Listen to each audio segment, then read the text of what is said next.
Let's have a look at the function. Function is big part of your leaving cert. So let's have a look at this question.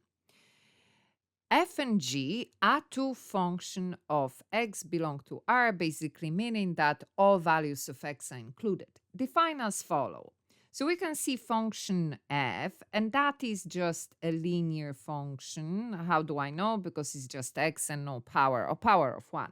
And then we have function g, and this is a quadratic function. How do I know it's a quadratic function? Because it has x to the power of 2.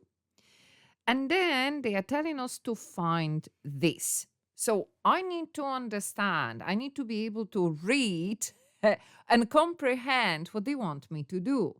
So what does that mean? So normally we have g of x, isn't it? And that means basically the name of the function is g, and g is like y, and then the independent variable is x. That's basically what it means.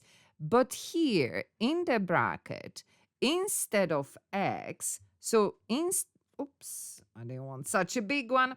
So instead of x here, they are saying, well, fx. So that's what they are telling us. They are saying, take function g, and in place of x, put function f. So let's do that.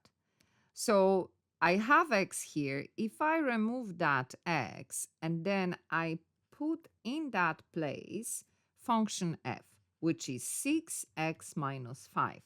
And then again here I have x and I remove that, and instead of that x, I'm putting my function f. So now that's simple. I just have to work the bracket because they are telling me to give the answer in this a very specific form with a specific terms and condition. So first of all, what's the difference between what I have and they have, or what I should have, is that I have brackets, they don't have any brackets. So this bracket is taken to the power of 2. How do we take a bracket to the power of 2? Yes, if you are thinking about the fact that taking a bracket to the power of 2, that means the bracket is multiplied by itself, yes, that's very correct, that's true. However, there is a formula that is giving us a shortcut. When I have two values in a bracket, and that bracket is taken to the power of 2, if I want to have the final answer, I can take the first number in the bracket to the power of 2, minus 2, multiply by the first number, multiply by the second number, and plus that second number to the power of 2. Okay, so let's apply that. So let's take our bracket to that power. So the first number to the power of 2, that means 6 to the power of 2, that is 36, and then x to the power of 2, minus. Now 2 multiplied by the first, by the second. So 2 multiplied by 6x and multiplied by 5. I'm just going to write that here so that you can see it. So what I can do here, I can multiply 2 by 6 by 5. So we take the calculator, we put that into, multiply by 6 by 5, we get 60. And then we don't forget about our x. Plus the second number, which is 5 to the power of 2, that will be 25. And then minus 2 multiplied by what's inside the bracket. So minus 2 multiplied by 6, that's minus 12. And let's not forget about x. And minus 2 by minus 5 again in our calculator, plus 10. And then we still have plus 1 here. Okay, so again, what can I do here?